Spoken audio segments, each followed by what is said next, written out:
ఓం నమో వెంకటేశాయ. అందరికీ నమస్కారం. Welcome back to my channel Tirumala talks. నేను మీ లక్ష్మీ పూజిత. తిరుమల యొక్క డైలీ అప్డేట్స్కి స్వాగతం అండి. తిరుమల దర్శనానికి సంబంధించిన లేటెస్ట్ అప్డేట్స్ కోసం మన ఛానల్ యొక్క టెలిగ్రామ్ గ్రూప్లో మరియు వాట్సాప్ ఛానల్లో జాయిన్ అవ్వగలరు. వాటి యొక్క లింక్ అనేది ఈ వీడియో కింద డిస్క్రిప్షన్లో మరియు కామెంట్ సెక్షన్లో ఇవ్వటం జరిగింది.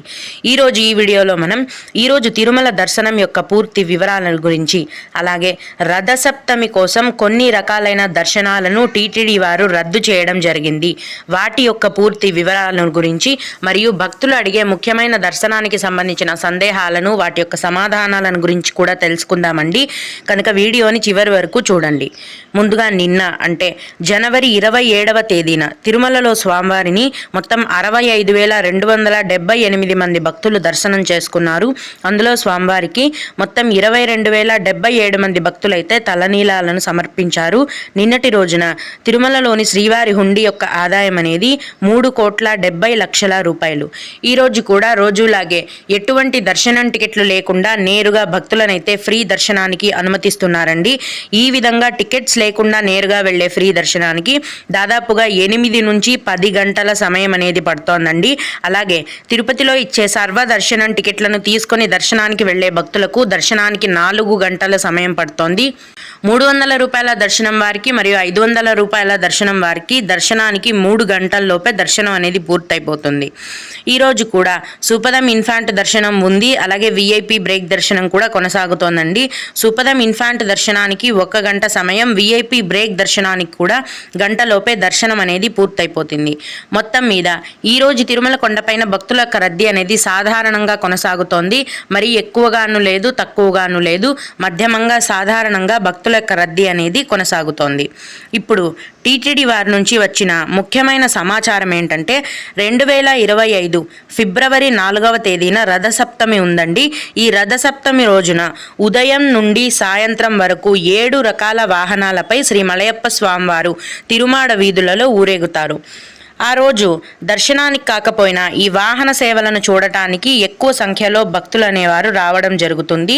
ఈ రథసప్తమి సందర్భంగా ఆర్జిత సేవలైన అష్టదళ పాదపద్మారాధన సేవ, కళ్యాణోత్సవం, ఊంజల్ సేవ మరియు ఆర్జిత బ్రహ్మోత్సవం, అలాగే సహస్ర దీపాలంకరణ సేవలను టీటీడీ వారు రద్దు చేయడం జరిగింది. ఈ రథసప్తమి రోజుకి ఈ సేవా టికెట్లు కలిగి ఉన్న భక్తులకు ఆ సేవ కానీ దర్శనం కానీ ఉండదు. అలాగే రథసప్తమి రోజున ఎన్ఆర్ఐ దర్శనాలు, చిన్నపిల్లల ఇన్ఫాంట్ దర్శనం మరియు ఫిజికలీ హ్యాండిక్యాప్డ్ దర్శనాలను కూడా టీటీడీ వారు రద్దు చేయడం జరిగింది. అన్నింటికంటే ముఖ్యంగా ఫిబ్రవరి 3వ తేదీ నుంచి 5వ తేదీ వరకు అంటే 3 రోజుల పాటు తిరుపతిలో ఇచ్చే సర్వ దర్శనం టికెట్లను కూడా టీటీడీ వారు రద్దు చేయడం జరిగింది. అలాగే ఫిబ్రవరి 3వ తేదీన విఐపి బ్రేక్ దర్శనం కోసం ఎటువంటి రికమెండేషన్ లెటర్స్ కూడా స్వీకరించబడవు అని టీటీడీ వారు తెలియజేశారు. కాబట్టి భక్తులందరూ కూడా ఈ విషయాన్ని గమనించి దర్శనానికి రావలసిందిగా మనవి. ఇక కొందరు శ్రీవారి భక్తులు అడిగే ముఖ్యమైన దర్శనం వివరాలను తెలుసుకుందామండి. ఇవి అడిగిన వారికే కాకుండా దర్శనానికి వెళ్ళే ప్రతి ఒక్కరికి కూడా ఉపయోగపడతాయి.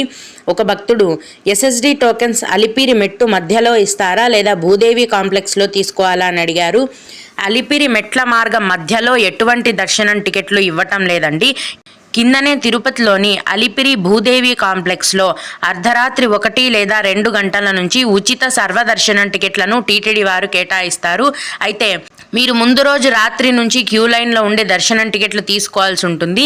ఎందుకంటే అర్ధరాత్రి నుంచి ఈ సర్వదర్శనం టికెట్లను కేటాయించడం మొదలు పెట్టగానే భక్తుల యొక్క రద్దీని బట్టి తెల్లవారుజామున కల్లా టికెట్లన్నీ ఫుల్ అయిపోతాయి. ఈ భూదేవి కాంప్లెక్స్లో ఇచ్చే టికెట్లు తీసుకోవాలంటే కూడా మీ యొక్క ఆధార్ కార్డు ఒరిజినల్ కానీ జిరాక్స్ కానీ ఖచ్చితంగా ఉండాలి.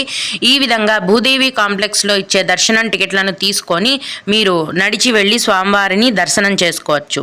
అలాగే ఆన్లైన్లో రూమ్స్ బుకింగ్ ఓకే అయింది, మాకు పర్ఫెక్ట్ టైంలో వెళ్ళాలా లేదా లేట్ అయినా ఓకేనా అని అడిగారు.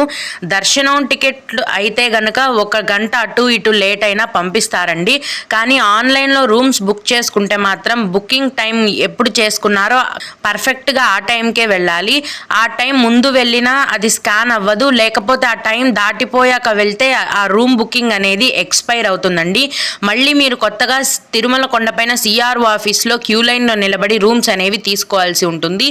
అలాగే ఇంకొకరు అంగప్రదక్షిణ టికెట్ ఆఫ్లైన్లో అవైలబులా అని అడిగారు. లేదండి, అంగప్రదక్షిణం టికెట్లు అనేవి కేవలం ఆన్లైన్లో టీటీడీ వారి వెబ్సైట్లో మాత్రమే విడుదల చేస్తారు. వాటిని ఇంకెక్కడా కూడా ఇవ్వరు. ప్రతి నెల చివరి వారంలో ఆన్లైన్లో అంగప్రదక్షిణం టికెట్లను విడుదల చేస్తారండి. ప్రస్తుతం అయితే 2025 ఏప్రిల్ నెల వరకు అంగప్రదక్షిణం టికెట్లు అన్నీ కూడా విడుదల చేసేశారు. అన్నీ కూడా ఫుల్ అయిపోయాయి. తదుపరి ఈ ఫిబ్రవరి నెల చివరి వారంలో మే నెలకి సంబంధించిన అంగప్రదక్షిణం టికెట్లను టీటీడీ వారు ఆన్లైన్లో విడుదల చేస్తారు. ఖచ్చితంగా ఏ తేదీన విడుదల చేస్తారనేది టీటీడీ వారి నుంచి సమాచారం వచ్చిన వెంటనే నేను ముందుగా మన ఛానల్లో మీకు తెలియజేస్తాను. ఓం నమో వెంకటేశాయ. మీకు కూడా ఈ విధంగా ఏవైనా సందేహాలు ఉన్నట్లయితే ఈ వీడియో కింద కామెంట్ సెక్షన్లో తెలియజేయగలరు. నేను వాటికి ఖచ్చితంగా రిప్లై ఇవ్వడానికి ప్రయత్నిస్తాను. ఇవి ఇవాల్టి తిరుమల అప్డేట్స్. ఇలాంటి మరిన్ని వీడియోల కోసం నా ఛానల్ని సబ్స్క్రైబ్ చేసుకోండి. ఈ వీడియోని లైక్ చేసి షేర్ చేయగలరు. ఓం నమో వెంకటేశాయ.